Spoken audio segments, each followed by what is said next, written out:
আসসালামু আলাইকুম রহমতুল্লাহ। আজকে আমরা দেখতে চেষ্টা করব ক্লাসিক্যাল কন্ডিশনিং এইটা কিভাবে কাজ করে সেই বিষয়গুলো বুঝবো ইনশাল্লাহ। তো এই যে ক্লাসিক্যাল কন্ডিশনিং, এই থিওরিটা ডেভেলপ করেন ইভান প্যাভলভ নামক একজন ব্যক্তি। তো তিনি একটা পরীক্ষার মাধ্যমে, একটা কুকুরকে দিয়ে পরীক্ষার মাধ্যমে এই পরীক্ষাটা সম্পন্ন করেন। তো এই পরীক্ষাটা আমরা তিনটা ধাপে অর্থাৎ তিনটা স্টেপসে দেখার চেষ্টা করব। তার আগে কিছু বিষয় আমাদের বুঝে নিতে হবে, যেমন স্টিমুলাস বিষয়টা কি। স্টিমুলাস বিষয়টা হচ্ছে যেটা ব্রেনে উদ্দীপনা তৈরি করে, একটা রেসপন্সের উদ্ভব করে, সেটাকে আমরা বলবো স্টিমুলাস। আর আনকন্ডিশনড স্টিমুলাস এর অর্থ হচ্ছে যেইটার সাথে ব্রেনের কানেকশন আগে থেকেই আছে, প্রি এক্সিস্টিং অবস্থায় আছে, নতুন করে একটা নিউরাল পাথওয়ে তৈরি করার দরকার হচ্ছে না, সেটাকে আমরা বলবো আনকন্ডিশনড স্টিমুলাস। এবং এই যে যে আনকন্ডিশনড স্টিমুলাস আছে, এইটার সঙ্গে যে রেসপন্স তৈরি হয়, যেটা আমাদের মধ্যে ইনহেরেন্টলি আছে, প্রি এক্সিস্টিং অবস্থায় আছে, সেটাকে আমরা বলছি আনকন্ডিশনড রেসপন্স। আচ্ছা, তো তার পরীক্ষাটাই আসলে কি হয় মূলত আমরা দেখবো তিনটা ধাপে। তো স্বাভাবিকভাবে আমরা জানি যে একটা ক্ষুধার্ত কুকুরের সামনে যদি খাবার রাখা হয়, তাহলে সে স্যালিভেট করবে, বা তার মধ্যে বা তার মুখ দিয়ে লালাক্ষরণ হবে, ঠিক না? তো প্রথম ধাপে এই কাজটাই এই ব্যক্তিটা করেন, যে সামনে ফুড রাখেন, অর্থাৎ এই ফুডটা হচ্ছে আনকন্ডিশনড স্টিমুলাস, এবং তার ফলে ওই কুকুরটা স্যালিভেট করে। এই যে যে স্যালিভেশনের ব্যাপারটা ঘটছে, এটাকে আমরা বলতে পারবো আনকন্ডিশনড রেসপন্স। অর্থাৎ এই যে যে স্টিমুলাস, এর মাধ্যমে এই রেসপন্সটা তৈরি হচ্ছে, এবং এটা pre existing, by nature, God given, এরকম একটা বিষয়। তো এইটা হচ্ছে এই পরীক্ষার প্রথম ধাপ। এরপরে দ্বিতীয় ধাপ আমরা বোঝার চেষ্টা করি। তো এইটাই মূলত মূল ধাপ, যেখানে আমরা কন্ডিশনিং বিষয়টা বুঝতে পারবো। তো প্যাভলভ উনি করলেন কি, যে এই যে যেই ফুডটা আছে, একটা ক্ষুধার্ত কুকুরের সামনে ফুডটা রাখলেন, এবং সাথে এই বেল, একটা তার বেল হচ্ছে বাজাইলেন। ফুড এবং বেল এই দুটাকে তিনি কানেক্ট করলেন, অর্থাৎ ফুড দেওয়ার সাথে সাথে তিনি বেল বাজাইলেন, এবং দেখা গেল কুকুরটা স্যালিভেট করলো। এখন ফুডের সাথে স্যালিভেশনের যে ব্যাপারটা, এই কানেকশন কিন্তু pre existing, by nature, God given অবস্থায় ছিল। এর সাথে ক্রমান্বয়ে যখন বেল বাজাতে থাকলো, এই ফুডটা দেওয়ার সাথে সাথে যখন ওই ব্যক্তি বেল বাজাতে থাকলো, তখন এই বেলের সাথে স্যালিভেশনের একটা কানেকশন তৈরি হচ্ছে। এই যে যে বেলের সাথে স্যালিভেশনের কানেকশন তৈরি হচ্ছে, যেটা প্রি এক্সিস্টিং অবস্থায় ছিল না, নতুন করে কন্ডিশন করার ফলে একটা নতুন নিউরাল পাথওয়ে ওই প্রাণীটার মধ্যে তৈরি হলো। তো এই বেলটাকে আমরা বলবো কন্ডিশনিং স্টিমুলাস। অর্থাৎ একটা কন্ডিশনিং করার ফলে, এই স্টিমুলাসটা ব্যবহার করার ফলে একটা রেসপন্সের উদ্ভব হবে ব্রেনে। এখন এই পরীক্ষার তৃতীয় নম্বর ধাপে দেখা গেল, স্টেপ থ্রিতে, যে এখন এই যে যেই পরীক্ষাটা, দ্বিতীয় ধাপের যে পরীক্ষাটা, এই পরীক্ষাটা মাল্টিপল টাইমস আসলে সম্পাদিত হইলো, বা মাল্টিপল টাইমস হচ্ছে কাজটা হইলো। তো এইটা হওয়ার পর কি হইলো, তৃতীয় ধাপে যখন কন্ডিশনিংটা হয়ে গেছে, অর্থাৎ একটা বেল দিয়ে এবং খাবার দুইটা সমন্বয় দিয়ে যখন সেলিব্রেশন করছে একটা কুকুর, সে সময় তিনি করলেন কি, তিনি চেক করলেন এই যে বেল যেটা আছে, বেল যেটা ছিল, যেটা কন্ডিশনিং স্টিমুলাস, যেটার সাথে স্যালিভেশনের প্রি এক্সিস্টিং বা বাই নেচার কানেকশন ছিল না। তো এখন দেখা যাচ্ছে যে এই বেলটা বাজালে স্যালিভেশন হচ্ছে। তাহলে এখন কিন্তু এই যে যে কন্ডিশনিং স্টিমুলাস, এর সাথে স্যালিভেশনের একটা কানেকশন আমরা দেখতে পাচ্ছি, একটা কন্ডিশনিং রেসপন্স আমরা পাচ্ছি। এই কন্ডিশনিং স্টিমুলাস ব্যবহার করে একটা কন্ডিশনিং রেসপন্স আমরা এখন পাচ্ছি। তাহলে এই যে যে অবস্থাটা তৈরি হইলো, অর্থাৎ একটা কন্ডিশনিং, একটা পরিস্থিতির মাধ্যমে, একটা নতুন একটা উদ্ভাবিত পরিস্থিতির মাধ্যমে এখন এই যে স্যালিভেশনের কার্যক্রমটা হচ্ছে, এটাকে কন্ডিশনিং রেসপন্স বলছি। তাহলে এই যে যে তিনটা ধাপ বর্ণনা করলাম, একটা কন্ডিশনিং করার মাধ্যমে, কন্ডিশনিং স্টিমুলাস ব্যবহার করার মাধ্যমে কন্ডিশনিং রেসপন্স পাওয়ার যে প্রাপ্তির যে ব্যাপারটা, এই পরীক্ষাটা করেন ইভান প্যাভলভ নামক ব্যক্তি। তো এইটাই হচ্ছে এখানকার মূল আলোচনা, যে ক্লাসিক্যাল কন্ডিশনিং আসলে কিভাবে করা যায়, এবং ক্লাসিক্যাল কন্ডিশনিং এ আসলে কোন পরীক্ষার মাধ্যমে এইটা আসলে প্রুফ করা হয়েছিল যে কন্ডিশনিং এর মাধ্যমেও আসলে একটা রেসপন্স বা ব্রেইনে উদ্দীপনা আনয়ন করা যায়। আমরা একটা বাস্তব উদাহরণের মাধ্যমে বুঝতে চেষ্টা করি ক্লাসিক্যাল কন্ডিশনিং বিষয়টা। উদাহরণস্বরূপ ধরে নিচ্ছি একটা বাচ্চার নাম ইরা, যার বয়স 6 বছর। সে কখনো পরীক্ষা দেয় নাই। তো তাকে বলা হলো যে তোমার পরীক্ষা। পরীক্ষা বলার সাথে তার মধ্যে এক ধরনের কিউরিওসিটি তৈরি হলো। সে তো কখনো পরীক্ষা দেয় নাই, তো এই জন্য তার মধ্যে একটা কিউরিওসিটি তৈরি হলো। তাহলে এই যে যে তাকে পরীক্ষার কথাটা বলা হইলো, এই পরীক্ষার কথাটা হচ্ছে আনকন্ডিশনড স্টিমুলাস, এবং তার মধ্যে যে কিউরিওসিটির উদ্ভব হইলো, এটাকে আমরা বলবো আনকন্ডিশনড রেসপন্স। কারণ স্বাভাবিকভাবেই বাচ্চারা নতুন কিছুর প্রতি আগ্রহী হয়, এটা প্রি এক্সিস্টিং। এখন সে মাল্টিপল টাইমস পরীক্ষা দিল, এবং পরীক্ষা দিয়ে সে খারাপ করলো। এর ফলে তার বাবা মা তাকে বকাঝকা করলো, সহপাঠীরা তাকে তিরস্কার করলো, তার মধ্যে কষ্টের অনুভূতি তৈরি হলো ওই পরীক্ষাকে নিয়ে। এখন পরীক্ষার কথা বললেই সে তার মধ্যে ফিয়ার কাজ করে। পরীক্ষা ইকুয়াল টু ফিয়ার, এই বিষয়টা তার মধ্যে চলে আসছে। তাহলে এই পরীক্ষার মাধ্যমে তার মধ্যে যে ভয়ের সঞ্চার হচ্ছে, পরীক্ষা শুনলেই সে যে ভয় পাচ্ছে, এটা একটা ক্লাসিক্যাল কন্ডিশনিং এর উদাহরণ হিসেবে বর্ণনা করা যেতে পারে।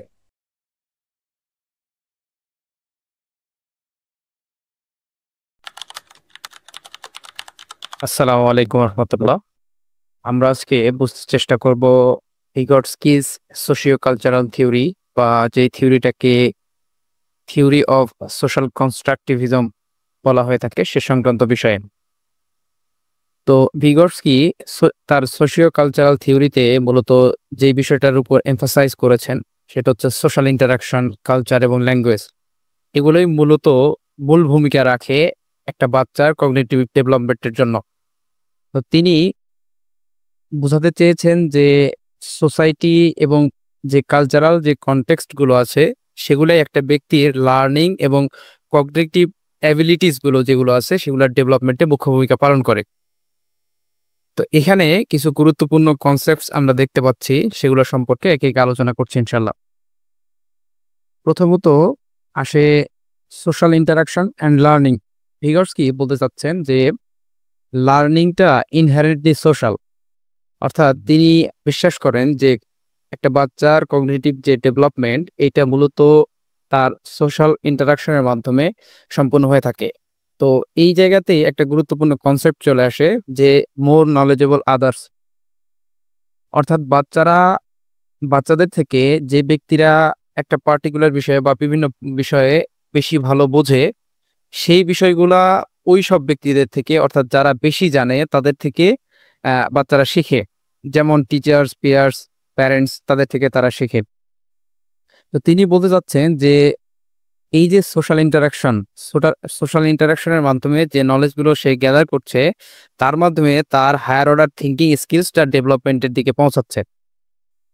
এরপরে ইন্টারনালাইজেশন। ইন্টারনালাইজেশন এই কনসেপ্টটা খুব গুরুত্বপূর্ণ।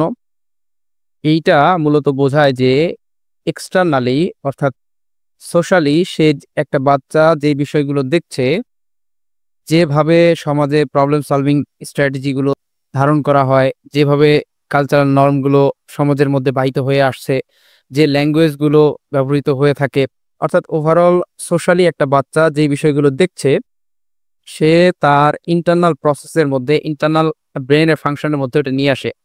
তার কগনিটিভ যে প্রসেসগুলোতে সে ইন্টারনালাইজ করে ফেলে। অর্থাৎ সে সোশ্যালি যে বিষয়গুলো দেখছে, সেই বিষয়গুলোকে সে ইন্টারনালাইজ করে ফেলে। এটাকে বলছি আমরা ইন্টারনালাইজেশন।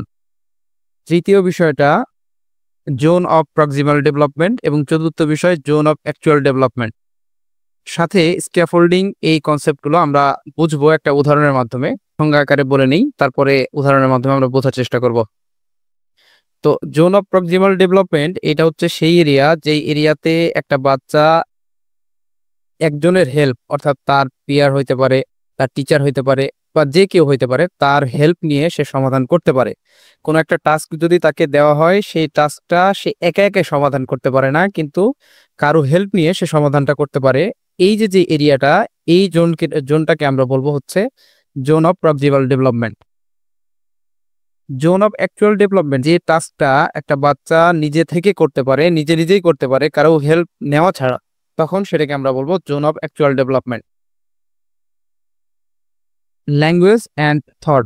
ল্যাঙ্গুয়েজ অ্যান্ড থট এই কনসেপ্টে আসলে ভিগটস্কি বলতে চাচ্ছেন যে মূলত ল্যাঙ্গুয়েজ একটা বাচ্চার কগনিটিভ ডেভেলপমেন্টে মুখ্য ভূমিকা পালন করে। তিনি আসলে এখানে আর্গিউ করতে চাচ্ছেন যে ল্যাঙ্গুয়েজ শুধু একটা কমিউনিকেশন টুল নয়, এইটা একটা টুল যেটার মাধ্যমে একটা বাচ্চার থট ডেভেলপমেন্ট হয়ে থাকে। তো এই কমিউনিকেশনের টুল এবং সাথে সে যে সোশ্যাল ইন্টারাকশনের মাধ্যমে সোশ্যালি যে বিষয়গুলো দেখছে, তার মাধ্যমে যে ল্যাঙ্গুয়েজ থেকে সে শিখছে, সেই ল্যাঙ্গুয়েজের মাধ্যমে তার থট ডেভেলপমেন্ট হচ্ছে। সে যখন চিন্তা করছে, তখন তার সোসাইটি থেকে দেখা প্রবলেম সলভিং, অর্থাৎ যে যে ল্যাঙ্গুয়েজটার ইউজ হচ্ছে, যে ল্যাঙ্গুয়েজ ইউজ করে সকল কার্যাদি সম্পাদন হচ্ছে, সেগুলা সে ইন্টারনালাইজ করে ফেলে। সেভাবে তার ইনার স্পেস ক্রিয়েট হয়, সেভাবে সে চিন্তা করতে শুরু করে। কালচারাল টুল অ্যান্ড আর্টিফ্যাক্টস, এখানে মূলত ভিগটস্কি বিশ্বাস করতে চান যে কালচারাল যে টুলসগুলো রয়েছে, তার মধ্যে যে ল্যাঙ্গুয়েজ, সিম্বলিজম, ফিজিক্যাল আর্টিফ্যাক্টসগুলো রয়েছে, সেগুলা মূলত একটা বাচ্চার কগনিটিভ ডেভেলপমেন্টে, অর্থাৎ মেন্টাল যে প্রসেস, সেগুলাতে মুখ্য ভূমিকা পালন করে থাকে। এরপরে বলতে চাচ্ছেন যে মেডিয়েশন। মেডিয়েশন এই বিষয়টা 6 নম্বরের মতোই, যেখানে আসলে ভিগটস্কি বলতে চান যে কালচারাল যে টুলস গুলো রয়েছে অর সায়েন্স গুলো যেগুলো রয়েছে, যেমন ল্যাঙ্গুয়েজ, জেস্টার, সিম্বলিজম, এগুলা মূলত আসলে ফ্যাসিলিটেট করে কগনিটিভ ডেভেলপমেন্টের ক্ষেত্রে। আমরা একটা উদাহরণের মাধ্যমে বুঝতে চেয়েছিলাম যে যে জেএডি, জেপিডি এবং স্ক্যাফোল্ডিং। সবশেষে আমরা zone of proximal development, zone of actual development এবং দ্য কনসেপ্ট অফ স্ক্যাফোল্ডিং বিষয়টা বুঝতে চেষ্টা করব একটা উদাহরণের মাধ্যমে। ধরে নিচ্ছি উদাহরণস্বরূপ একটা বাচ্চা যে ক্লাস 3-তে পড়ে, সে বিগত দিনে যোগ বিয়োগ গুণ ভাগ করে এসেছে। এখন ক্লাস 3-তে এসে তাকে সরল ম্যাথ, অর্থাৎ সরল করো এই ধরনের অঙ্ক তাকে করতে দেওয়া হলো। সে কি সরলটা পারবে? উত্তর হচ্ছে সে সরলটা পারবে না। কেন পারবে না? তার কারণ সে যোগ বিয়োগ গুণ ভাগ সবকিছু জানে, কিন্তু তাকে যখন সরল দেওয়া হলো, এই 4টা এলিমেন্টস বা 4 ধরনের প্রক্রিয়া যখন তাকে তার সামনে দেওয়া হলো, তখন কিন্তু সে জানে না যে কোনটা আগে কাজ করতে, কোনটার কাজ আগে করতে হবে, কোনটার কাজ পরে করতে হবে। এখন তার টিচার যদি তাকে হেল্প করে যে তুমি আগে ভাগের কাজ করো, তারপরে গুণের কাজ করো, তারপরে পরের কাজগুলো করো, এভাবে যদি তাকে গাইড করতে থাকে, তাহলে সে ওই ম্যাথটা সলভ করতে মানে সফল হবে। এই যে সে যোগ বিয়োগ গুণ ভাগ আলাদা আলাদা ভাবে করতে পারে, এইটাকে আমরা বলবো জোন অফ অ্যাকচুয়াল ডেভেলপমেন্ট, অর্থাৎ সে অ্যাকচুয়ালি নিজে থেকেই এই কাজগুলো পারে। এখন যখন সরল দেওয়া হলো, সরলের মধ্যে এই যে 4টা এলিমেন্ট বা 4 ধরনের ম্যাথ, যোগ বিয়োগ গুণ ভাগ, এইটাকে যখন একটা জায়গায় একটা ম্যাথে ইনকর্পোরেট করে দেওয়া হলো, বাচ্চাটা যে পারছে না, তখন তার টিচার যে হেল্প করতেছে, এই যে হেল্প করার মাধ্যমে সরলটা সলভ করতে সম্ভব হবে বা সফল হবে, তখন আমরা সেটাকে এই যে যে ব্যাপার, অর্থাৎ এই জোনটাকে, অর্থাৎ হেল্প নিয়ে সমাধান করার যে জোন, এই জোনটাকে আমরা বলবো জোন অফ প্রক্সিমাল ডেভেলপমেন্ট। সাথে এই যে একটা স্ট্রাকচারড ওয়েতে হেল্প কেউ করছে, তাকে ভেঙে ভেঙে দেখাচ্ছে যে এই ভাগটা আগে করো, এরপরে গুণ করো, এই যে হেল্প প্রদান করছে, এই হেল্প প্রদানের বিষয়টা, স্ট্রাকচারড ওয়েতে তাকে হেল্প করার বিষয়টাকে আমরা বলবো স্ক্যাফোল্ডিং। পরিশেষে যদি ভিগটস্কিস সোশিও কালচারাল থিওরিটাকে সামারাইজ করতে চাই, তাহলে বিষয়টা এমন দাঁড়ায় যে তিনি বলতে চাচ্ছেন যে একটা বাচ্চা তার সোশ্যাল ইন্টারাকশনের মাধ্যমে তার যে যে কালচারে সে বেড়ে উঠছে, যে ল্যাঙ্গুয়েজটা সে ব্যবহার করছে, এর মাধ্যমে তার কগনিটিভ ডেভেলপমেন্টটা সম্পূর্ণ হচ্ছে। এবং তার যে সোশিও কালচারাল কনটেক্সট সেটাই মূলত তার ভূমিকা রাখছে, মুখ্য ভূমিকা রাখছে তার কগনিটিভ অ্যাবিলিটিস ডেভেলপমেন্টের ক্ষেত্রে।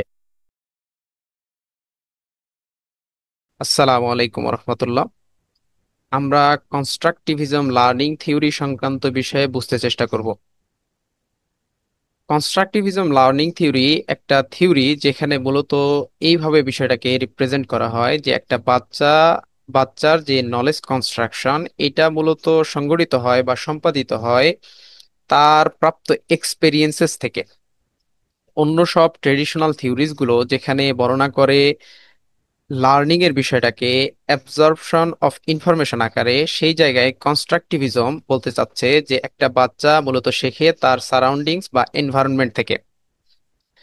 এটা কিভাবে সংগঠিত হয়?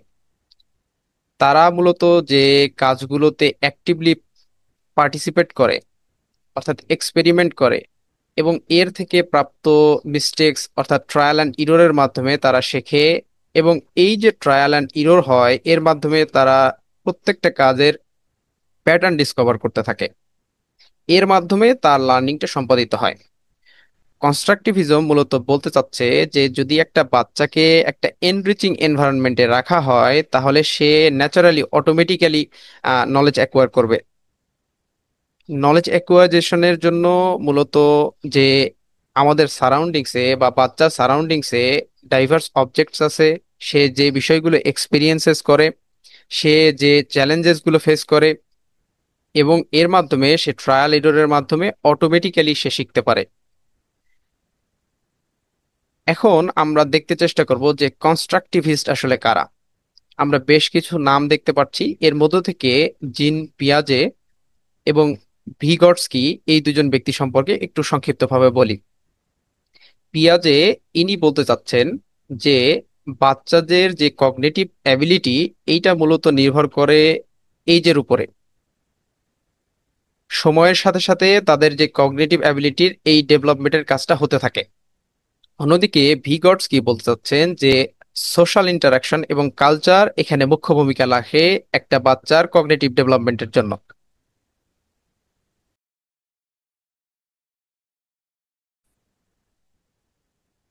আসসালামু আলাইকুম রহমতুল্লাহ।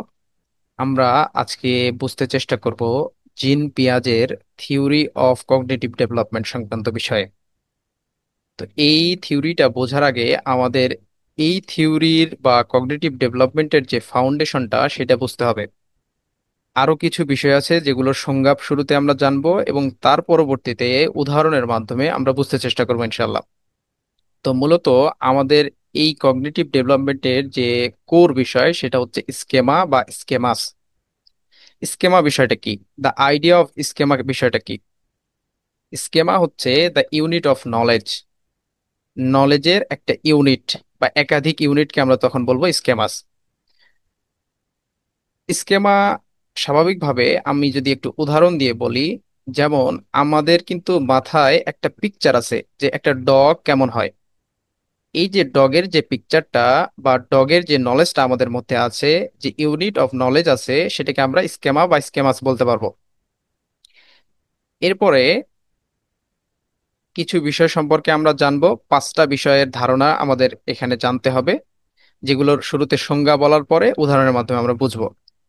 এক নম্বর বিষয়টা হচ্ছে ডিসইকুইলিব্রিয়াম, তারপরে equilibration, equilibrium, assimilating or assimilation and accommodation.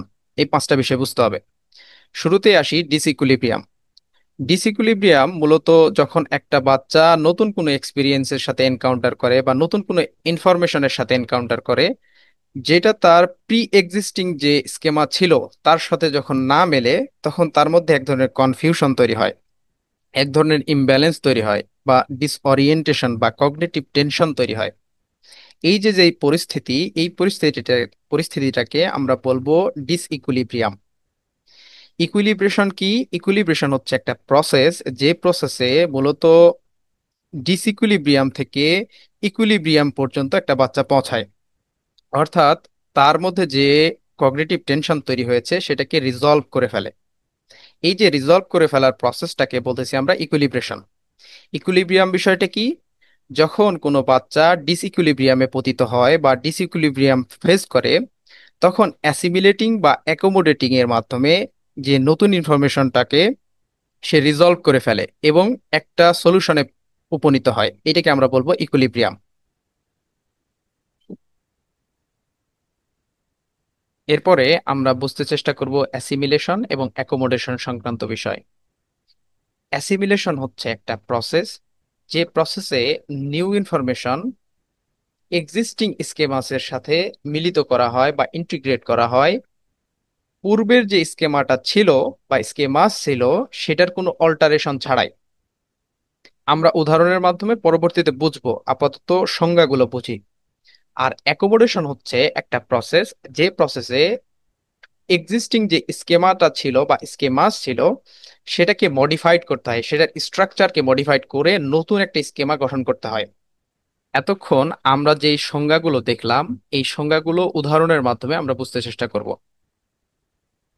ধরে নিচ্ছি একটা বাচ্চা, সেই বাচ্চাটা ডগ সংক্রান্ত তার যে নলেজ, সেই নলেজ আছে দুইটা, বা সেই সংক্রান্ত তার মাথায় যে পিকচার আছে সেই বৈশিষ্ট্য হচ্ছে দুইটা। ডগের চারটা পা থাকে এবং এরা বার্ক করে। এই যে তার মধ্যে এই পিকচারটা আছে বা তার যে এই বৈশিষ্ট্যটা জানা আছে সেটাকে আমরা বলবো ইনিশিয়াল ইকুইলিব্রিয়াম।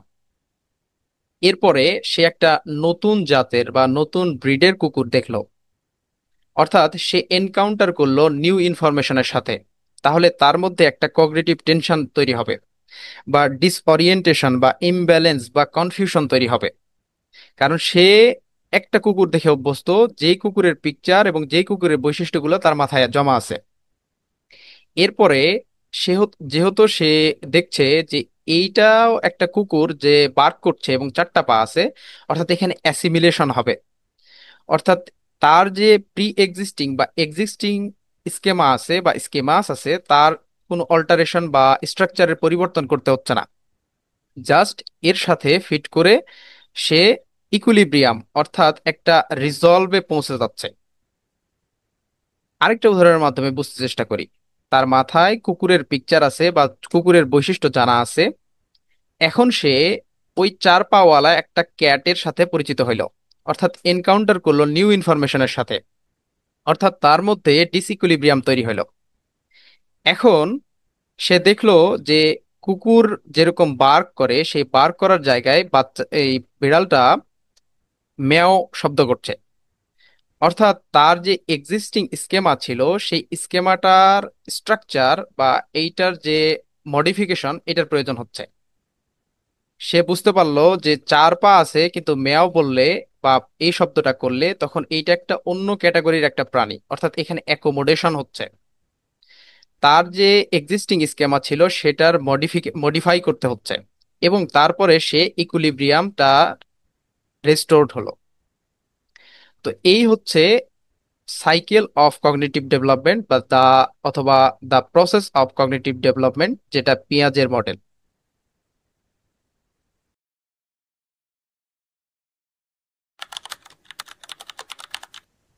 আসসালামু আলাইকুম রহমতুল্লাহ।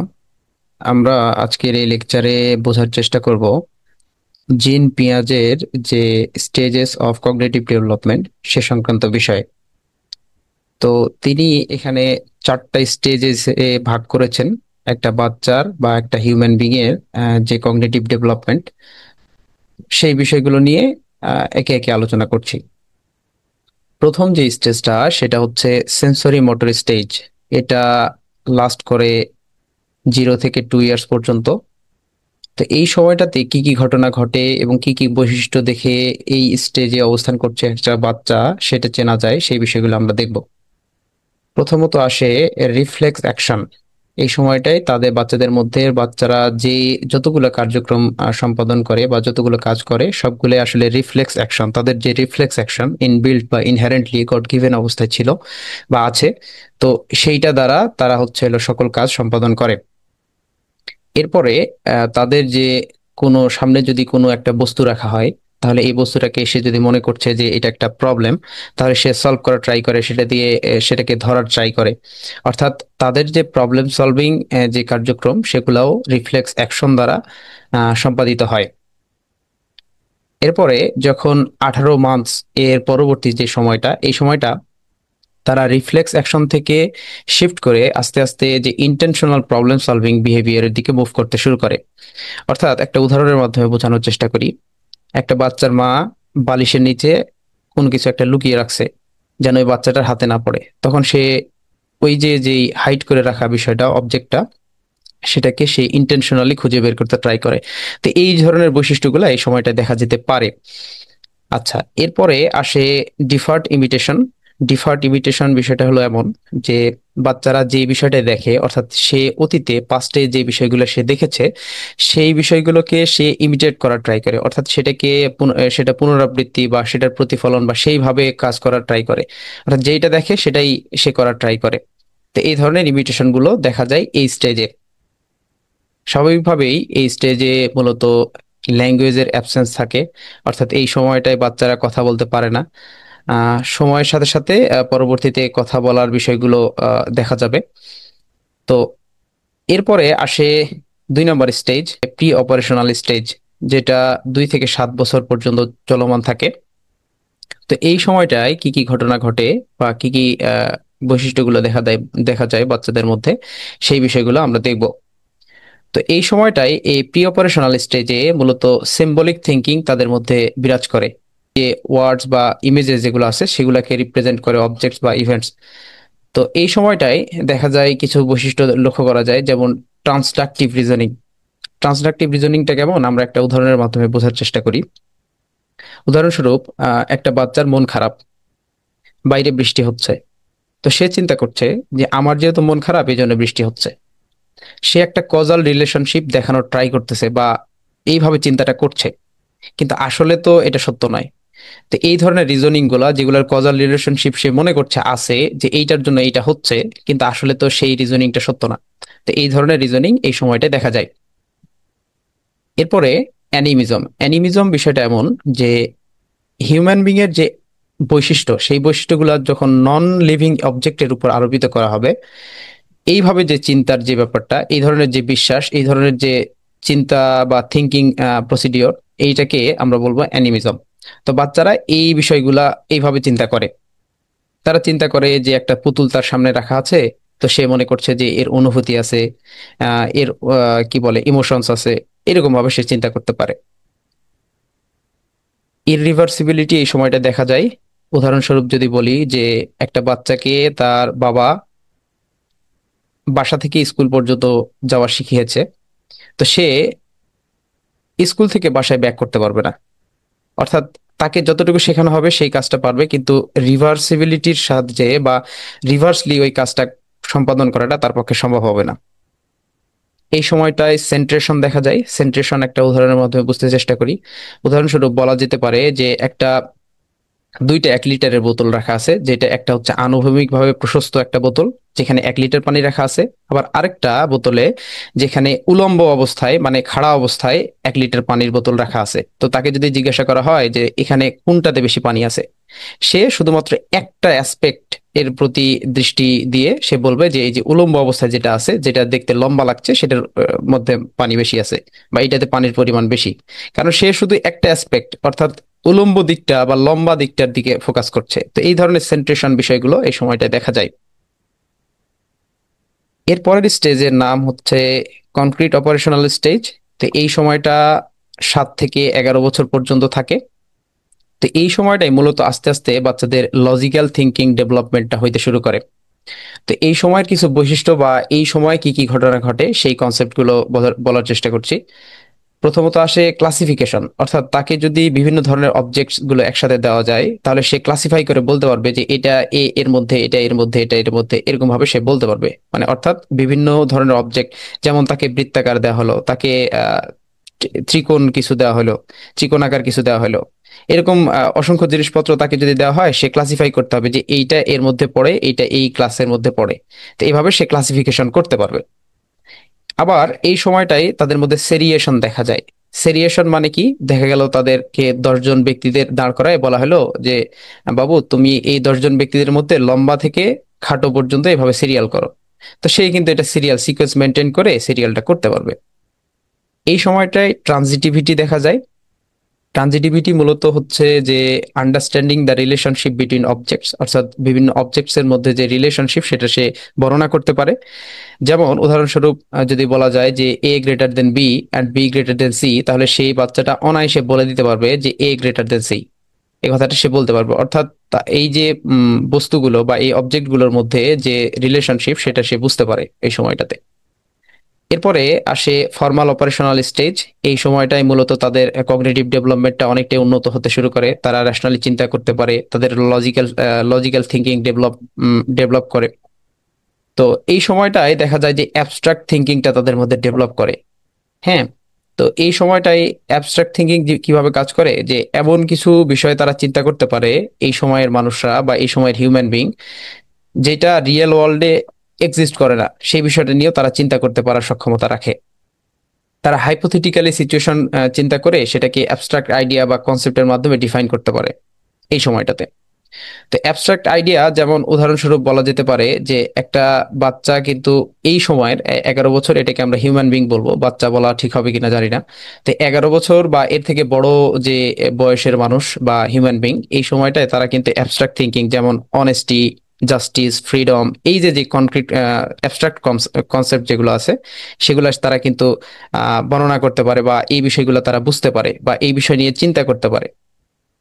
তো এই সময়টায় হাইপোথেটিক্যাল ডিডাকটিভ রিজনিং লক্ষ্য করা যায়। হাইপোথেটিক্যাল ডিডাকটিভ রিজনিং একটা উদাহরণের মাধ্যমে বোঝার চেষ্টা করি, যে তারা একটা সিনারিও কল্পনা করতে পারে যে কোন কাজটা করলে কোন ধরনের ইফেক্ট হইতে পারে, সেই বিষয়টা তারা কিন্তু এই সময়টায় বুঝতে পারে। যেমন যেমন বলা যেতে পারে একটা রিয়েল লাইফ এক্সপিরিয়েন্স থেকে, যে এই 11 বছর বা তার থেকে বেশি বছর বয়সী একজন হিউম্যান বিং, সে কিন্তু বুঝতে পারে যে আমি যদি একটা লিকুইড হিট করি তাহলে এটা স্প্রেড হবে, এটা ছড়িয়ে যাবে। এই যে সে আগে থেকেই চিন্তা করতে পারছে, হাইপোথেটিক্যালি চিন্তা করতে পারছে যে কি করলে কোন কাজটা হইতে পারে, এই যে যে রিজনিং অ্যাবিলিটিস এই সময়টা ডেভেলপ করে করে ফেলে, বা এই সময় এইটা ডেভেলপ হয়। এছাড়াও দেখা যায় যে সিস্টেমেটিক প্রবলেম সলভিং, অর্থাৎ একটা তার সামনে যদি পরীক্ষার কোশ্চেন দেওয়া হয়, তাহলে সে লজিক্যালি চিন্তা করে চিন্তা করতে পারে যে আমার কোন কোন ভুলগুলো করা যাবে না, কোন কোন কাজগুলো করা যাবে, কিভাবে করলে সবচেয়ে ভালো কাজ হবে। অর্থাৎ তারা একটা সিস্টেমেটিক বা ম্যাথডিক্যাল ওয়েতে সমস্যার সমাধান করার ট্রাই করে। তারা ওই যে আগে যেমন ট্রায়াল অ্যান্ড এররের মাধ্যমে, এই মেথডের মাধ্যমে যে সমাধান করতে চেষ্টা করতো, এইটা আর হচ্ছে না। এই সময়টায় সে আগে থেকে বুঝতে পারে যে কোন বিষয়গুলো তার ইরর হওয়ার সম্ভাবনা আছে। ওই যে ইরর গুলা যেগুলো হইতে পারে সেগুলা সে আগে থেকে চিন্তা করে সেই সিস্টেমেটিক ওয়েতে সে লজিক্যালি কাজগুলো সম্পাদন করতে পারে। তো এই হচ্ছে মোটামুটি 4টা স্টেজেস, যে স্টেজেস গুলো বর্ণনা করেছেন জিন পিয়াজে।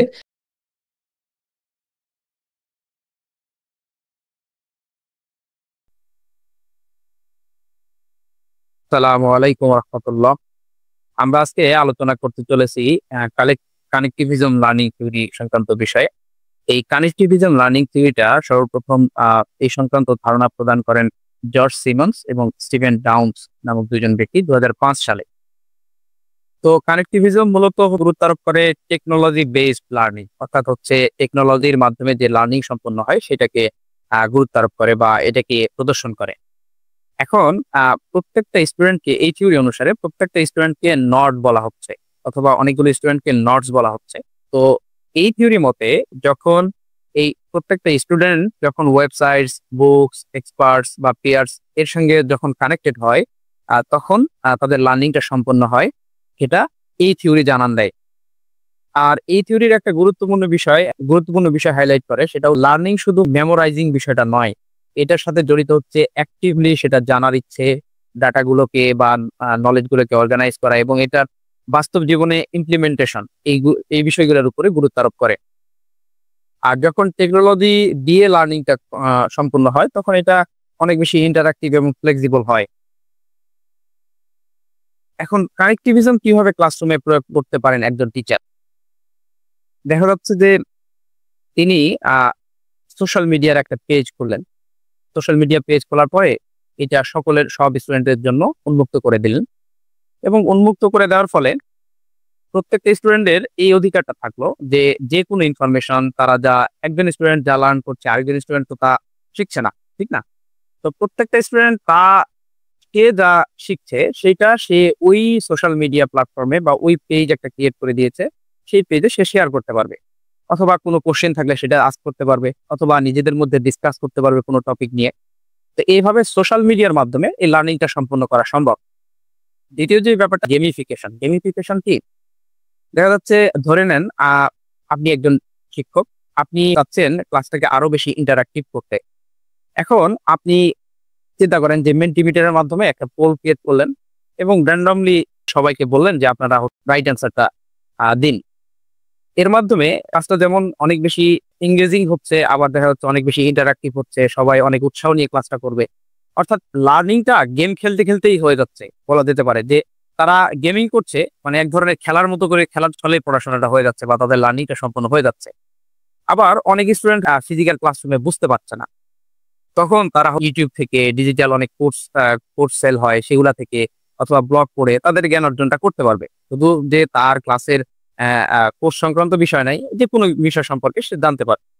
তো এই কানেক্টিভিজমের মাধ্যমে ওভারঅল বলা যায় যে একজন স্টুডেন্টের লার্নিং এর প্রতি এঙ্গেজমেন্ট অনেক বেড়ে যাচ্ছে, ইন্টারাক্টিভ হচ্ছে, তারা লার্নিংটা তাদেরকে আরো বেশি অ্যাট্রাক্ট করছে। তো এই বিষয়গুলো সম্পূর্ণ হচ্ছে এবং ক্লাসরুমটা অনেক বেশি আনন্দদায়ক হচ্ছে, ঠিক আছে, এবং লার্নিংটাও খুব ভালোভাবে প্রপারলি সম্পূর্ণ হচ্ছে।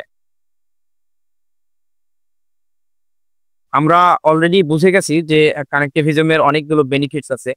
তো এখানে চারটা খুব গুরুত্বপূর্ণ বিষয় এখানে অ্যাডভান্টেজেস তুলে ধরা হয়েছে। আর প্রথম নম্বরটা হচ্ছে যে এনকারেজ এনকারেজ কোলাবোরেশন। অর্থাৎ যখন আমরা টেকনোলজি একটা ক্লাসরুমে ইউজ করব, তখন অবশ্যই স্টুডেন্টরা অপরের সাথে একটা এনকারেজমেন্ট ফিল করবে এবং তাদের নিজেদের মধ্যে আইডিয়া শেয়ারিং হবে। তাদের নিজস্ব প্রত্যেকটা মানুষের তো আলাদা আলাদা ভিউ পয়েন্ট থাকে, তো তারা তাদের নিজেদের ভিউ পয়েন্ট গুলো একে অপরের সাথে শেয়ার করবে। অর্থাৎ অনেক বেশি যখন ডিসকাশন হয়, তখন এই যে ফরগেটিং কার্ভ সেটার সাথে বিট করা সহজ হয়ে যায়।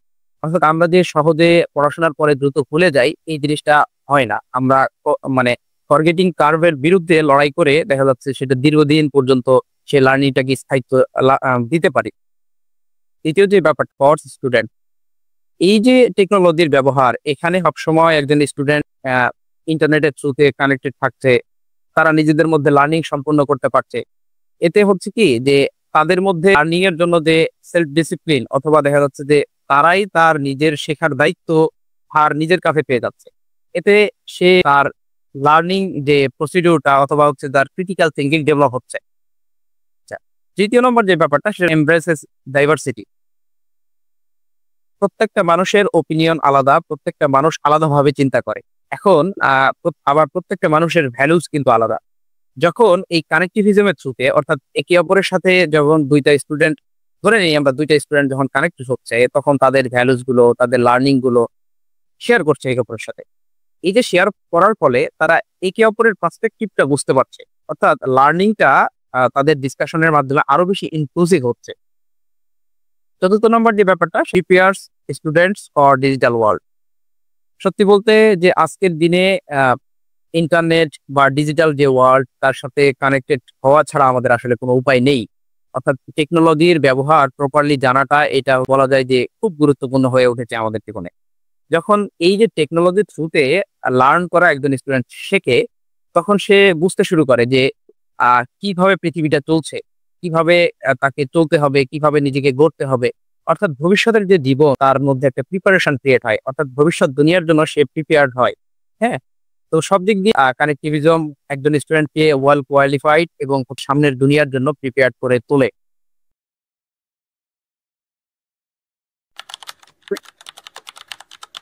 আসসালামু আলাইকুম রহমতুল্লাহ।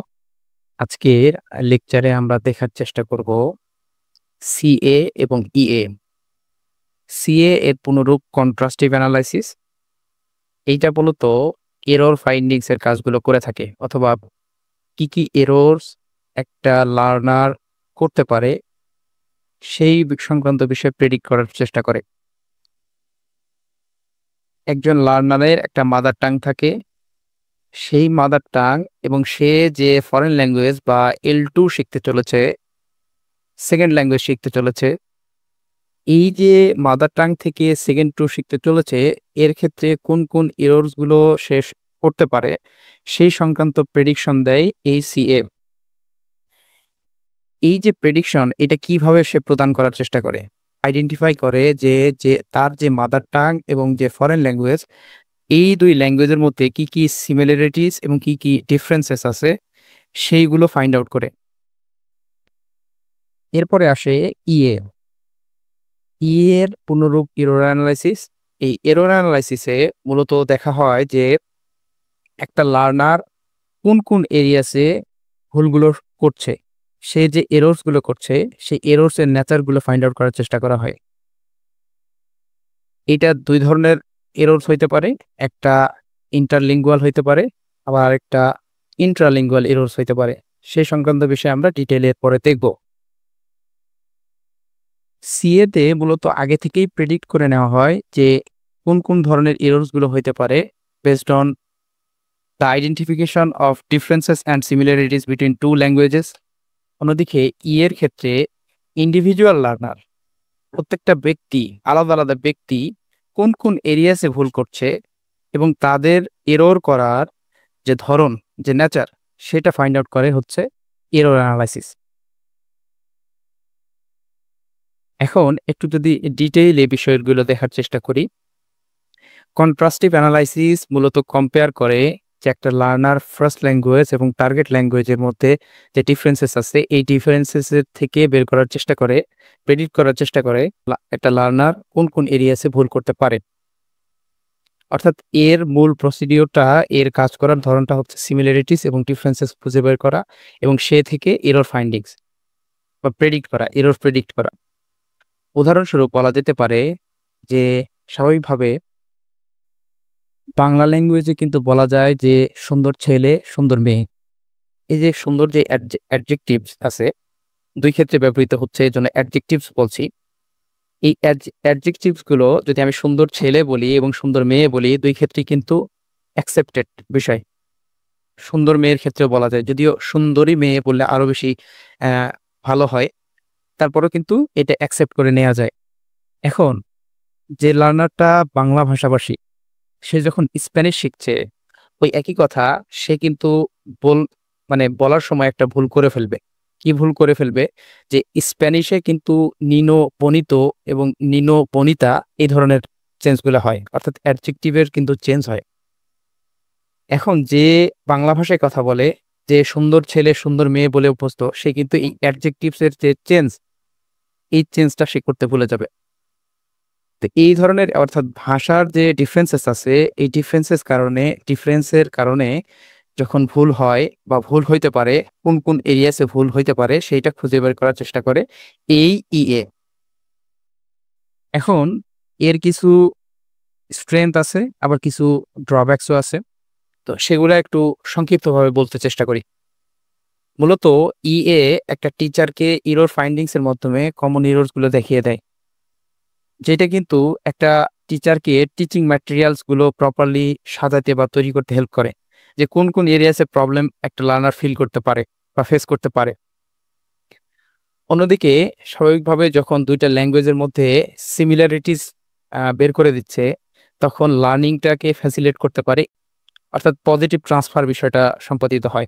এর কিছু লিমিটেশনস আছে, সেই লিমিটেশনগুলো বলা যেতে পারে যে এটা ওভার এমফাসাইজ করে যে প্রথম ল্যাঙ্গুয়েজ থেকেই সকল ভুলগুলো সম্পাদন হচ্ছে, অর্থাৎ প্রথম ল্যাঙ্গুয়েজের যে ইন্টারফারেন্স, এর কারণে সকল এরর্স গুলো হচ্ছে, যেটা সব ক্ষেত্রে সত্য নয়। ল্যাঙ্গুয়েজ অ্যাকুইজিশনের ক্ষেত্রে যে আদার যে ফ্যাক্টরস গুলো আছে, যেমন cognitive processes, learner strategy, social context, এই বিষয়গুলোকে ইগনোর করে।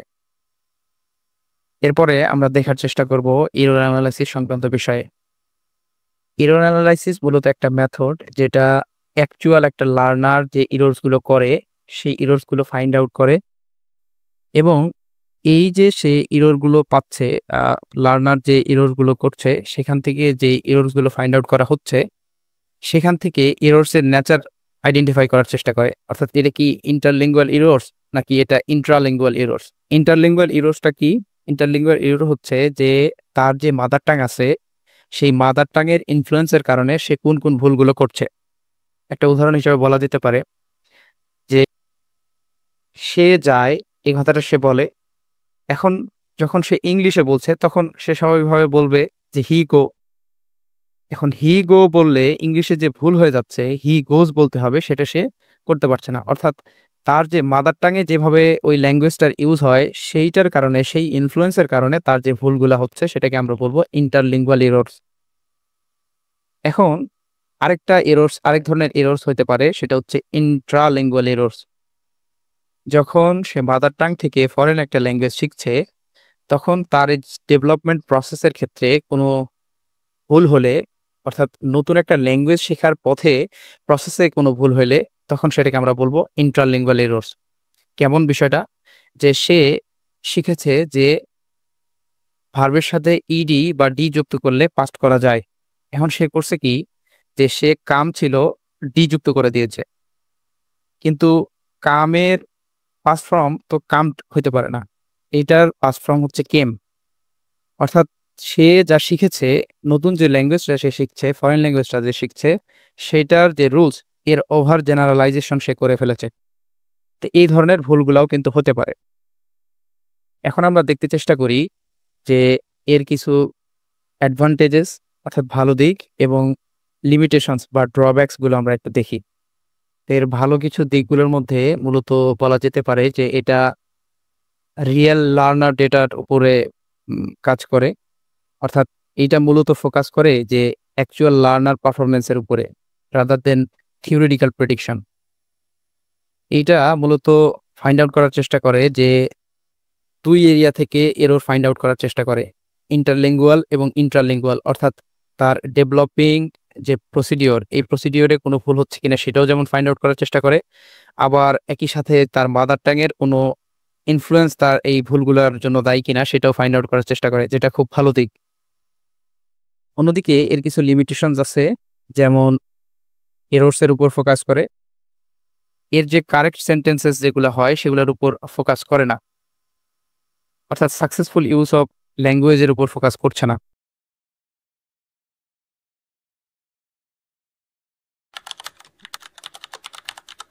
আসসালামু আলাইকুম রহমতুল্লাহ। আজকে আমরা এই লেকচারে দেখার চেষ্টা করব ইন্টার ল্যাঙ্গুয়েজ এই থিওরি সংক্রান্ত বিষয়ে। তো ইন্টার ল্যাঙ্গুয়েজ কি, এইটা প্রথমে বোঝার চেষ্টা করি। ইন্টার ল্যাঙ্গুয়েজ হচ্ছে একটা টেম্পোরারি ইন্ডিপেন্ডেন্ট ল্যাঙ্গুয়েজ সিস্টেম, যেটা লার্নার্সরা অথবা একটা ইন্ডিভিজুয়াল লার্নার যদি চিন্তা করি, সে ক্রিয়েট করে যখন সে L2 অর্থাৎ সেকেন্ড ল্যাঙ্গুয়েজ অ্যাকুয়ার করতেছে সেই সময়টাতে। তো এই সংক্রান্ত বিষয়টা, এই থিওরির যে ধারণা, এই সংক্রান্ত বিষয়ে ধারণা প্রদান করেন সেলিংকার প্রথমত। তো আমরা একটা চিত্রের মাধ্যমে এটা দেখার চেষ্টা করব। প্রত্যেকটা লার্নারের একটা মাদার টাং থাকে, অর্থাৎ ল্যাঙ্গুয়েজ এ থাকে বা L1 থাকে। এখন সে টার্গেট ল্যাঙ্গুয়েজে পৌঁছাতে চাচ্ছে, অথবা সে একটা ফরেন ল্যাঙ্গুয়েজ বা L2 শিখতে চাচ্ছে। এখন সে যখন L2 শিখতে যাচ্ছে, তখন কিন্তু ডিরেক্ট সে শিফট করতে পারবে না। সময়ের সাথে সাথে সে তার মাদার টাং এর কিছু ইনফ্লুয়েন্স থাকবে, এবং সে যে টার্গেট ল্যাঙ্গুয়েজ যেটা শিখতে চলেছে তার কিছু ইনফ্লুয়েন্স থাকবে। তো তার সমন্বয়ে একটা স্বতন্ত্র সিস্টেম, ল্যাঙ্গুয়েজ রুলস সে ক্রিয়েট করবে। তো এই অবস্থানটাকে আমরা বলতেছি ইন্টার ল্যাঙ্গুয়েজ। আমরা ইন্টার ল্যাঙ্গুয়েজ কন্টিনিউয়ামের সময় এইটাকে আরো ডিপলি বোঝার চেষ্টা করব। তাহলে ইন্টার ল্যাঙ্গুয়েজ এটা একটা স্বতন্ত্র সিস্টেম, যেখানে একজন লার্নার বা লার্নার্সদের নিজস্ব গ্রামাটিক্যাল রুলস থাকে, যেটার যেটাতে ওই L1 এবং L2 দুটারই ইনফ্লুয়েন্স থাকে। অর্থাৎ এটা L1ও নয়, আবার এইটা পুরোটা L2ও নয়, এই দুইটার মধ্যবর্তী একটা অবস্থান। একটা উদাহরণের মাধ্যমে এটা বোঝার চেষ্টা করি। একজন বাংলা ভাষাভাষী লার্নার যে ইংলিশ শিখতে চলেছে, এখন সে শর্টকাটে শিখেছে যে যদি কোনো ভার্বকে পাস্ট করতে হয় তাহলে ইডি যুক্ত করলেই হয়। তো সে শুরুতে করবে কি, যে ওটার ওভার জেনারেলাইজেশন করে ফেলবে। সে বলে ফেলবে আই ইটেড রাইস। সময়ের সাথে সাথে সে বুঝতে পারবে যে ইটেড আসলে এটা রং ফর্ম, এটার রাইট ফর্মটা হচ্ছে এট। এই বিষয়টা সে বুঝতে পারবে। অর্থাৎ থিওরিটা এটা দেখায় যে ক্রমান্বয়ে একটা লার্নার কিভাবে ডেভেলপ করতে করতে, স্টেপ বাই স্টেপ ডেভেলপ করতে করতে একদম টার্গেট ল্যাঙ্গুয়েজে পৌঁছায়। আমরা বুঝতে চেষ্টা করব ইন্টার ল্যাঙ্গুয়েজ কন্টিনিউয়াম। আমরা একটা চিত্র দেখার চেষ্টা করি, তারপরে বুঝবো। একটা লার্নারের এই যে L1 বা মাদার টাং একটা ছিল, এই অবস্থান থেকে সে একটা ফরেন ল্যাঙ্গুয়েজ বা L2 শিখতে চলেছে। এইটা তো ওভারনাইট সম্ভব না।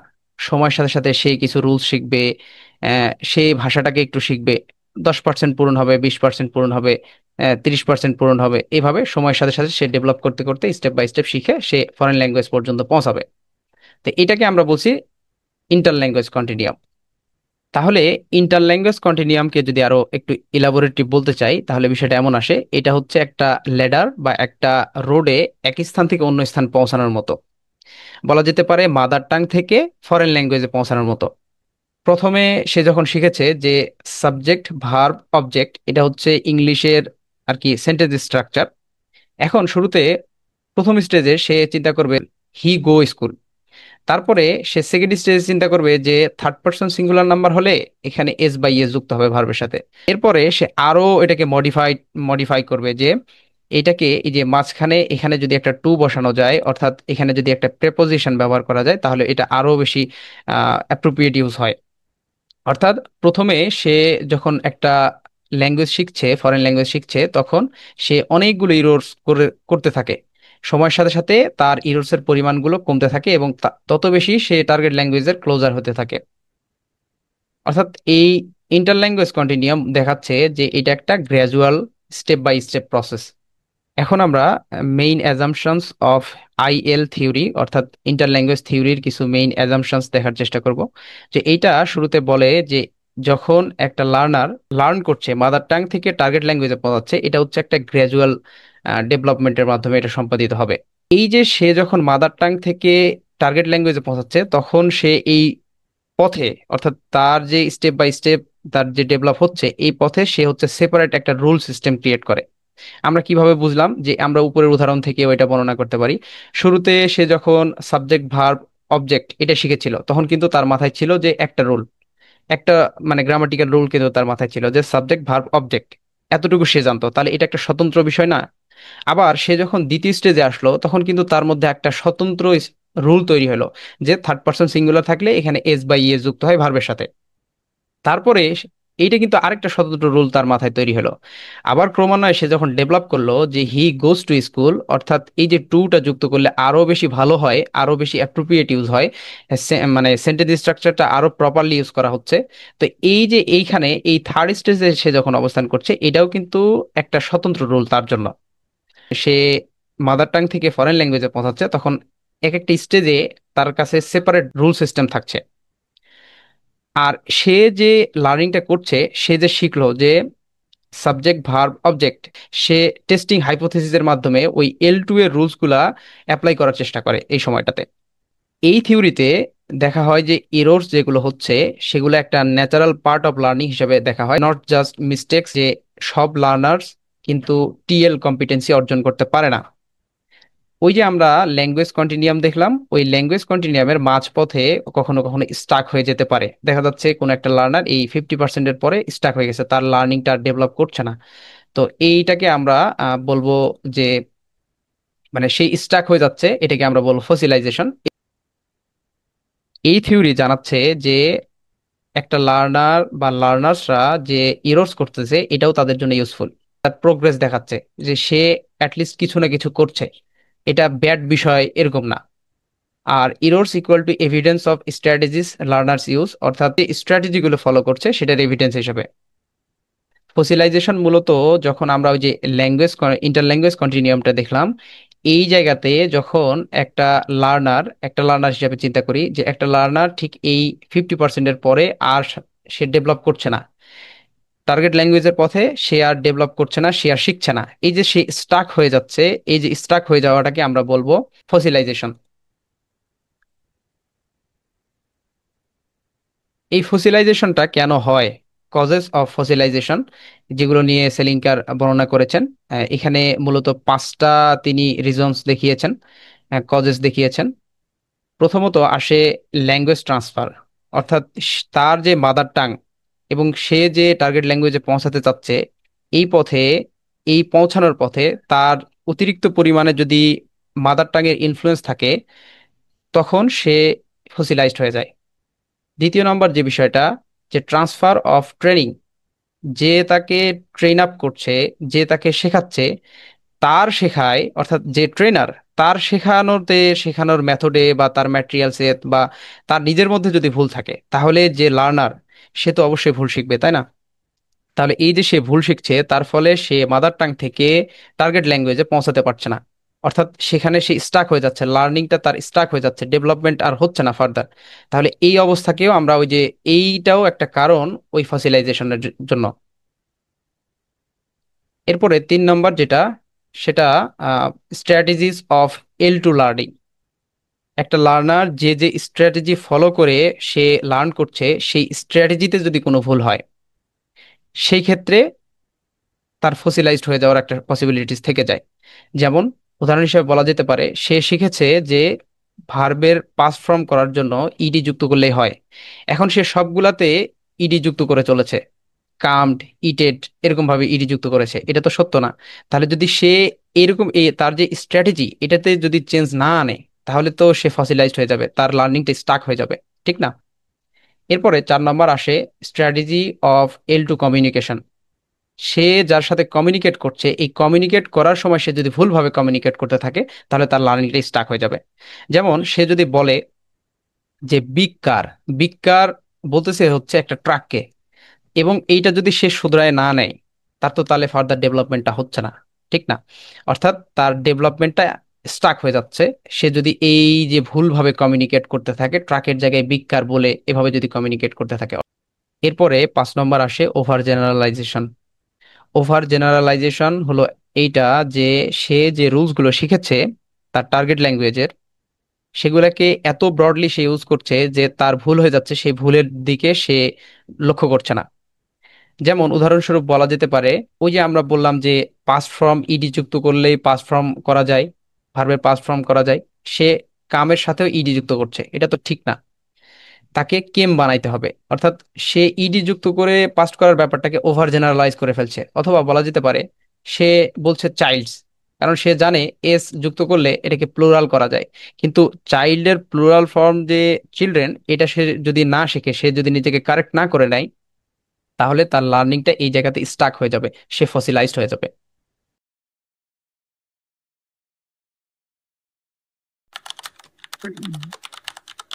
আসসালামু আলাইকুম। আমরা আজকে লেকচারে দেখার চেষ্টা করব অপারেন্ট কন্ডিশনিং সংক্রান্ত বিষয়ে। অপারেন্ট কন্ডিশনিং বিষয়টা বোঝার আগে আমাদের বুঝতে হবে অপারেন্ট এই শব্দটা কি মিন করে। অপারেন্ট শব্দের অর্থ হচ্ছে doing something or being physically active. উদাহরণস্বরূপ বলা যেতে পারে moving body or pushing A liver অথবা রাইজিং এ হ্যান্ড। এই কথাগুলো বলা যেতে পারে উদাহরণস্বরূপ। এখন কন্ডিশনিং বিষয়টা কি? অলরেডি আমরা যারা ক্লাসিক্যাল কন্ডিশনিং এর ক্লাসটা দেখেছি, তারা জানি কন্ডিশনিং কি এবং কিভাবে কন্ডিশনিং করা হয়। যারা দেখেননি, এই ভিডিওটা আমি দেখার জন্য বলবো, সেটা প্লে লিস্টে রাখা আছে, অথবা আমি ডিসক্রিপশন বক্সে লিঙ্কটা দিয়ে দিব, ওটা অবশ্যই দেখার জন্য অনুরোধ করব। ওইটা দেখলে অপারেন্ট কন্ডিশনিং বিষয়টা বোঝা সহজ হবে, এজন্য বলা। তো কন্ডিশনিং বিষয়টা কি সেটা যদি একটু শর্ট করে বলি, তো কন্ডিশনিং একটা প্রসেস, যে প্রসেসে স্টিমুলাস এবং রেসপন্সের মধ্যে বন্ডিং বা রিলেশন ক্রিয়েট করা হয়। আমরা ক্লাসিক্যাল কন্ডিশনিং এর সেই ভিডিওটাতে দেখেছিলাম যে যখন একটা কুকুরকে ন্যাচারাল স্টিমুলাস অর্থাৎ ফুড প্রদান করা হচ্ছে, তখন তার কাছ থেকে ন্যাচারাল রেসপন্স অর্থাৎ স্যালিভেশনের ঘটনাটা ঘটছিল, ন্যাচারাল রেসপন্স পাওয়া যাচ্ছিল। এরপরে যখন কন্ডিশনিং করা হইলো, এই কন্ডিশনিং এর পরে তখন যখন আর্টিফিশিয়াল স্টিমুলাস তাকে দেওয়া হচ্ছিল, অর্থাৎ বেল বাজালেই তার রেসপন্স পাওয়া যাচ্ছিল, অর্থাৎ স্যালিভেশনের ঘটনাটা ঘটছিল, অর্থাৎ কন্ডিশনিং রেসপন্স পাওয়া যাচ্ছিল। তো এগুলো আমরা দেখেছি। তো ক্লাসিক্যাল কন্ডিশনিং এ এই কন্ডিশনিংটাকে এস টাইপ বলা হয়। এর কারণ হচ্ছে যে শুরুতে আগে স্টিমুলাস দিতে হয়, তারপরে রেসপন্স পাওয়া যায়। এই ক্ষেত্রে ওই যে লিভিং বিংটা বা ওই প্রাণীটা বা অ্যানিমেলটা ইনঅ্যাক্টিভ অবস্থায় থাকে।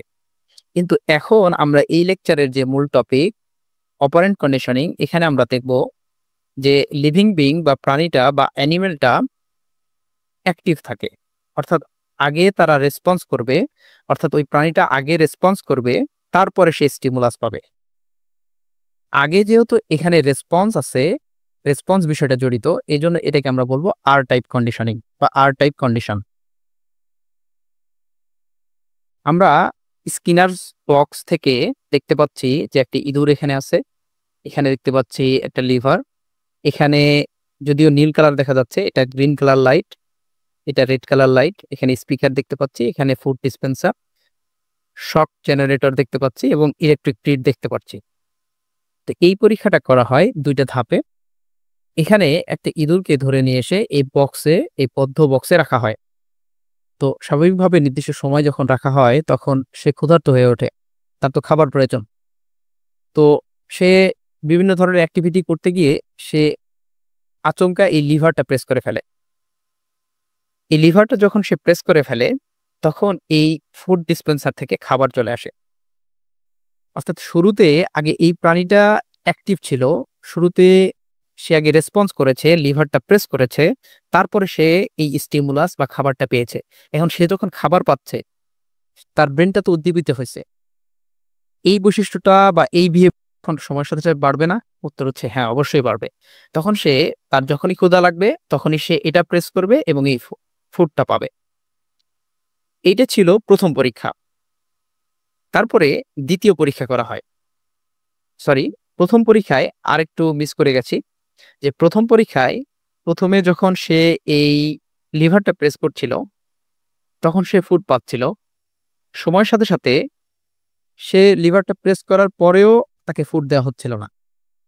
সময়ের সাথে সাথে দেখা গেল যে তার ওই লিভার প্রেস করার যে অভ্যাস বা বিহেভিয়ার ছিল বা অ্যাকশন ছিল, ওইটা সময়ের সাথে সাথে এক্সটেনশনে পৌঁছে গেছে, অর্থাৎ সে আর প্রেস করছে না। আবার যখন সে আচমকা এই লিভারটা প্রেস করে তখন সে আবার ফুড পায়। তার যে বৈশিষ্ট্যটা, তার যে বিহেভিয়ারটা, তার যে অ্যাকশনটা এক্সটেনশনে পৌঁছে গিয়েছিল, সেটা আবার সে ফুড পাওয়ার মাধ্যমে এটা রিকভারি হয়ে যায়। অর্থাৎ আমরা দেখতে পাচ্ছি কোন একটা বিহেভিয়ার এক্সটেনশনে পৌঁছানোর পরও আবার সেটাকে ব্যাক করানো সম্ভব হচ্ছে। এইটা ছিল প্রথম এক্সপেরিমেন্ট। দ্বিতীয় এক্সপেরিমেন্ট, দ্বিতীয় এক্সপেরিমেন্টে এখানে যে গ্রিন লাইটটা আছে, এই গ্রিন লাইটটা যখন জলাবস্থায় থাকে তখন সে এই লিভারটা প্রেস করলে সে ফুড ডিসপেন্সার থেকে খাবার পাচ্ছে। এখন গ্রিন লাইট জ্বললে তো সে খাবার পাচ্ছে, এখন অনেক সময় রেড লাইট জ্বালানো হচ্ছে। রেড লাইট যখন জ্বলা থাকতেছে তখন দেখা যাচ্ছে এই শক জেনারেটর দিয়ে ইলেকট্রিক গ্রিডের মাধ্যমে তাকে শক প্রদান করা হচ্ছে। এখন শক লাগলে তো সে ব্যথা পাচ্ছে, তো তার জন্য সে আচমকা এই যে লিভারটা সেটা প্রেস করে। তখন দেখা যায় ওই রেড লাইটটা, এই রেড লাইটটা বন্ধ হয়ে যায় এবং তার এই যে শক জেনারেটরের মাধ্যমে শক দেওয়াটা তাকে বন্ধ হয়ে যায়। অর্থাৎ সে বুঝতে পারে যে যদি আমি এই লিভারটা প্রেস করি তাহলে এই যে রেড লাইটটা সেটা অফ হবে এবং গ্রিন লাইটটা জ্বলে থাকলে সে এটা প্রেস করলে এই খাবার পাবে, এটা সে বুঝতে পারে। তো এইটা ছিল দ্বিতীয় এক্সপেরিমেন্ট।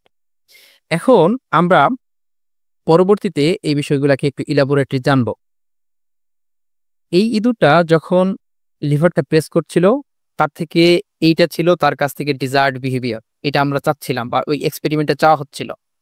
যখন সে এই ফিজিক্যাল অ্যাক্টিভিটি বা কিছু একটা করে, অর্থাৎ সে যখন একটা রেসপন্স করে তখন তাকে একটা রেইনফোর্সমেন্ট হিসাবে ফুড প্রদান করা হয়। কেন? কারণ হচ্ছে যে এই যে বিহেভিয়ারটা, এই যে ডিজায়ার্ড বিহেভিয়ারটা, এটাকে এগেইন এন্ড এগেইন করার মাধ্যমে একে বুস্ট আপ করানোর চেষ্টা ছিল প্রথমে। এরপরে কি করা হলো, যে ওই র্যাটটা যখন প্রেস করছিল লিভারটা, তখনও যখন তাকে ফুড প্রদান করা হচ্ছিল না, তখন সময়ের সাথে সাথে দেখা যাচ্ছে সে আর ওই লিভারটা প্রেস করছে না। অর্থাৎ তার যে একটা সার্টেন বিহেভিয়ার ছিল, এই বিহেভিয়ারটা এক্সটেনশনে পৌঁছে যায়, এটা বিলুপ্ত হয়ে যায়। আবার সে যখন হঠাৎ করে এই লিভারটা প্রেস করলো এবং তারপরে যখন সে ফুড পেল, তখন আবার তার ওই বিহেভিয়ারটা বুস্ট আপ হয়। অর্থাৎ যেটা এক্সটেনশনে পৌঁছায় গেছিল, এখন সে ফাস্টার ওয়েতে, ফাস্টার স্পিডে ওই লিভারটা প্রেস করছে। অর্থাৎ খুব দ্রুততার সাথে যে বিলুপ্ত হয়ে যাওয়া বৈশিষ্ট্যটা, সেটাকে রিকভারি করা সম্ভব হচ্ছে। দ্বিতীয় পরীক্ষাতে আমরা দেখতে পাই যখন গ্রিন লাইট জ্বলা অবস্থায় ছিল তখন রেডটা যখন লিভার প্রেস করছে তখন সে ফুড বা রেইনফোর্সমেন্ট পাচ্ছে, অর্থাৎ তার যে বিহেভিয়ার এটা বুস্টেড হচ্ছে, সে আরো ফাস্টার স্পিডে সে কাজটা করছে। এরপরে যখন রেড লাইট জ্বলা অবস্থায় ছিল তখন তাকে ইলেকট্রিক শক দেওয়া হচ্ছিল। সে বুঝতে পারে যে যদি আমি এখন লিভার প্রেস না করি তাহলে ইলেকট্রিক শক খুব দ্রুত আসছে, অর্থাৎ সে ওই লাইটটা অফ করার জন্য সে ওই অ্যাকশনটা নেয়, অর্থাৎ লিভারটা প্রেস করে। এরপরে আমরা প্রিন্সিপালস অফ অপারেন্ট কন্ডিশনিং সংক্রান্ত বিষয়ে বোঝার চেষ্টা করব। তো এখানে মূলত দুইটা আইডিয়াস আমরা দেখতে পাচ্ছি। প্রথমটা রেইনফোর্সমেন্ট এবং দ্বিতীয়টা পানিশমেন্ট। এখন এই রেইনফোর্সমেন্ট এবং পানিশমেন্টকে আবার দুইটা ক্যাটাগরিতে ভাগ করা যেতে পারে। রেইনফোর্সমেন্টকে পজিটিভ এবং নেগেটিভ, একইভাবে পানিশমেন্টকেও দুইটা ক্যাটাগরিতে ভাগ করা যেতে পারে, পজিটিভ এবং নেগেটিভ। শুরুতে আমাদের মাথায় রাখতে হবে যে পজিটিভ এর অর্থ হচ্ছে অ্যাডিং সামথিং এবং নেগেটিভ মানে হচ্ছে রিমুভিং সামথিং। তো কি রিমুভ করব সেগুলো আমরা দেখব। তো শুরুতে আসি যে রেইনফোর্সমেন্ট বিষয়টা কি। রেইনফোর্সমেন্ট মানে হচ্ছে ইনক্রিসেস দ্য পসিবিলিটি, অর্থাৎ কোনো কিছুর পসিবিলিটি বৃদ্ধি করার জন্য যে কাজটা সেটাকে আমরা বলবো রেইনফোর্সমেন্ট। তো এইটার যে পজিটিভ রেইনফোর্সমেন্ট সেটা দেখার চেষ্টা করি। তো পজিটিভ রেইনফোর্সমেন্ট হচ্ছে ওইটা যেটা বাইরে থেকে যখন কোনো একটা স্টিমুলাস অ্যাড করা হয় একটা পার্টিকুলার বিহেভিয়ারের পসিবিলিটি বৃদ্ধি করার জন্য, তখন তাকে আমরা বলবো পজিটিভ রেইনফোর্সমেন্ট। উদাহরণস্বরূপ বলা যেতে পারে যে ওই যে ইঁদুরটা লিভার প্রেস করার ফলে ওটা তার একটা পার্টিকুলার বিহেভিয়ার ছিল, তাকে যখন ফুড দেওয়া হলো ওটা ছিল একটা বাইরে থেকে একটা স্টিমুলাস অ্যাড করা হচ্ছিল ওইটার মাধ্যমে, ঠিক না? তো তাকে যখন বাইরে থেকে ওই লিভার প্রেস করার ফলে ফুড দেওয়া হচ্ছিল তখন কিন্তু তার লিভার প্রেস করার যে বিহেভিয়ার এটা কিন্তু বৃদ্ধি পাচ্ছিল, অর্থাৎ রিইনফোর্সমেন্ট পাচ্ছিল। তাহলে এটা বলা যেতে পারে এই পজিটিভ রিইনফোর্সমেন্টের একটা উদাহরণ।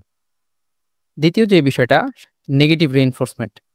তো নেগেটিভ রিইনফোর্সমেন্ট মানে শুরুতে আমি বলে দিছি যে নেগেটিভ মানে হচ্ছে রিমুভিং সামথিং, অর্থাৎ এই যে একটা স্টিমুলাস যখন রিমুভ করা হয় একটা পার্টিকুলার বিহেভিয়ারের পসিবিলিটিটাকে ইনক্রিজ করার জন্য, তখন সেটাকে আমরা বলবো নেগেটিভ রেইনফোর্সমেন্ট। উদাহরণস্বরূপ বলা যেতে পারে যে একটা ছেলে খুব পড়াশোনায় মনোযোগী, সে ভালো মতো পড়াশোনা করে, তো তার পাশে রুমে অনেক নয়েজ হয়, তার জন্য তার পড়াশোনা ক্ষতিগ্রস্ত হয়।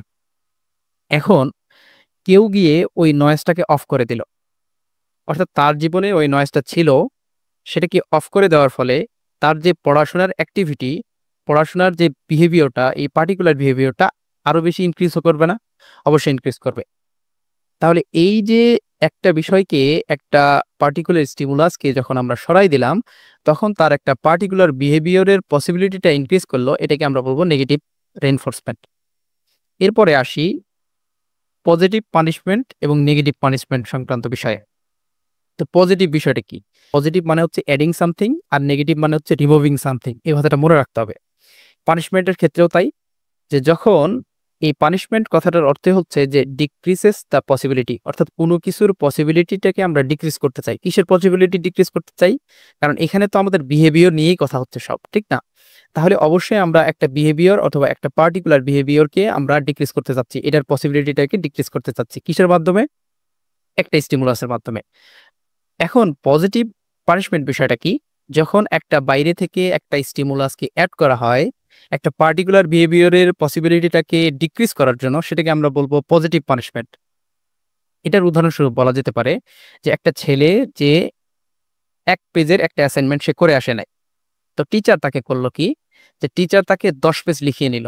তো এই 10 পেজ লিখিয়ে নিলে ওইটা তো তার জীবনে ছিল না, 10 পেজ এক্সট্রা করে অ্যাড করার ফলে, ওই স্টিমুলাসটা অ্যাড করার ফলে তার ওই যে অ্যাসাইনমেন্টে ফাঁকি দেওয়ার যে বিহেভিয়ারটা, এটাকে ডিক্রিজ করা হচ্ছে, বা এইটার প্রবাবিলিটিটাকে বা এটার পসিবিলিটিটাকে ডিক্রিজ করা হচ্ছে। এটা বলা যেতে পারে এই পজিটিভ পানিশমেন্টের একটা উদাহরণ। দ্বিতীয় যে বিষয়টা সেটা হচ্ছে নেগেটিভ পানিশমেন্ট। একটা উদাহরণের মাধ্যমে নেগেটিভ পানিশমেন্ট বিষয়টা বোঝার চেষ্টা করি। একটা ছেলে প্রতিদিন বিকেলে খেলাধুলা করে, সে একদিন অ্যাসাইনমেন্ট করে নাই, তো তার টিচার তাকে পানিশমেন্ট দিল, তার টিচার তাকে শাস্তি দিল যে তুমি আজকে বিকেলে খেলতে পারবে না। তো তাকে যখন শাস্তি প্রদান করা হলো, তার জীবনে অলরেডি খেলা বিষয়টা কিন্তু তার জীবনে ছিল, অর্থাৎ একটা স্টিমুলাস তার জীবনে ছিল, সেইটাকে রিমুভ করে দেওয়া হলো যে তুমি আজকে খেলতে পারবে না। কেন রিমুভ করে দেওয়া হলো? তার একটা পার্টিকুলার বিহেভিয়ারের পসিবিলিটিটাকে ডিক্রিজ করার জন্য, অর্থাৎ সে যে অ্যাসাইনমেন্ট করে আসছে না এর পসিবিলিটিটাকে, অর্থাৎ এই যে পার্টিকুলার বিহেভিয়ারটা আছে এটার পসিবিলিটিটাকে ডিক্রিজ করার জন্য। তো এটা বলা যেতে পারে একটা উদাহরণ এই নেগেটিভ পানিশমেন্টের।